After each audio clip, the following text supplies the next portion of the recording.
Hello friends, আজকে মা বাবা কেউ বাড়িতে নেই, সবাই একটু বেরিয়েছে, পুজো করতে গেছে। তো ঘরে আজকে আমি একা, তো আমাকেই আজকে রান্না করতে হবে। আজকে রান্না করব, কি রান্না করব বুঝতে পারছিলাম না। দেখি ফ্রিজের মধ্যে ডিম আছে, ডিমই রান্না করতে হবে। ডিমগুলো প্রথমে সিদ্ধ করে নিচ্ছি, সিদ্ধটা হোক ততক্ষণ আমি আদার্স কাজগুলো করি। পেঁয়াজটা কাটি, পেঁয়াজগুলো প্রথমে ছোটো ছোটো করে কেটে নিচ্ছি। পেঁয়াজগুলো আমার কাটা হয়ে গেছে। রান্না করতে যে এত খাটনি আগে জানতাম না, বাপরে বাপ, পুরো ঘেমে গেছি। আর এদিকে আমার ডিম তো সিদ্ধ হচ্ছেই। ডিমটা সিদ্ধ হয়ে গেছে, এবার একটু ছুলে নিই। ডিমগুলো ঠিকমতো সিদ্ধ হয়নি, দুই একটা কাঁচা আছে, কিন্তু এটা তো মাংস উঠেই গেছে, বুঝতেই পারছেন দেখে। নতুন হাতলে যাওয়া হয়। ঠিক আছে, এবার ডিমগুলো কেটে একটু হলুদ লবণ মাখিয়ে নিই, তারপর ভেজে নেব। হলুদ লবণ দিয়ে দিয়েছি, সর্ষের তেল দিই, তাহলে মাখাতে একটু সুবিধা হবে। দেখা যাক। ওই ডিম হলুদ লবণ দিয়ে মাখিয়ে নিয়েছি, এবার কড়াইটাও বসিয়ে দিয়েছি। এবার তেলটা দেবো, তেলটা দিয়ে ডিমটা একটু ভেজে নিচ্ছি। কড়া করে ভাজাও যাবে না, কড়া করে ভাজলে আমার বাবা আর বেশি ভালো পায় না। মোটামুটি ভাজবো, আশা করি ভাজিয়ে নিয়েছি।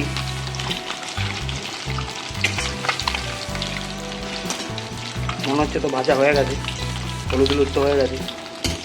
যতটা মাকে দেখে শিখেছি, নিজে তো করিনি, তো মাকে দেখে দেখেই শিখেছি। মাই রান্না বান্না করে,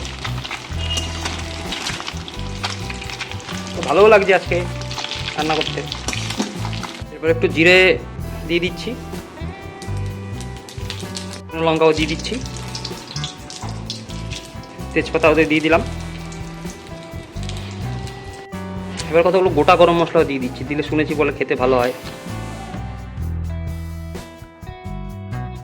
পোড়া পোড়া গন্ধ বেরিয়ে গেছে, বুঝতে পারছি না কেন। আমার পেঁয়াজগুলো দিয়ে দিচ্ছি।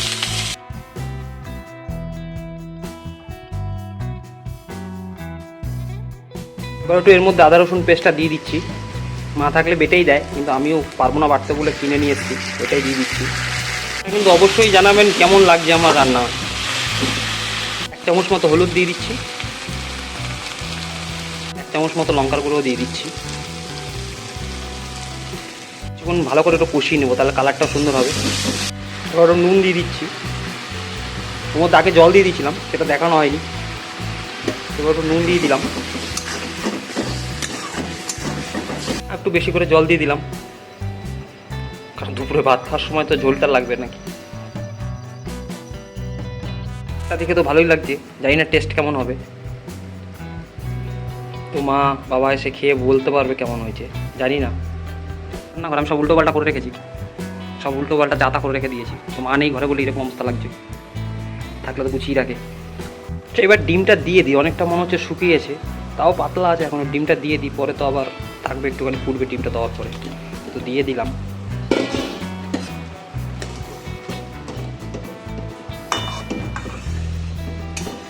তরকারিটা দেখে এরকম মনে হচ্ছে পাতলা গঙ্গার জল হচ্ছে, জানি ভালো হবে না, তাও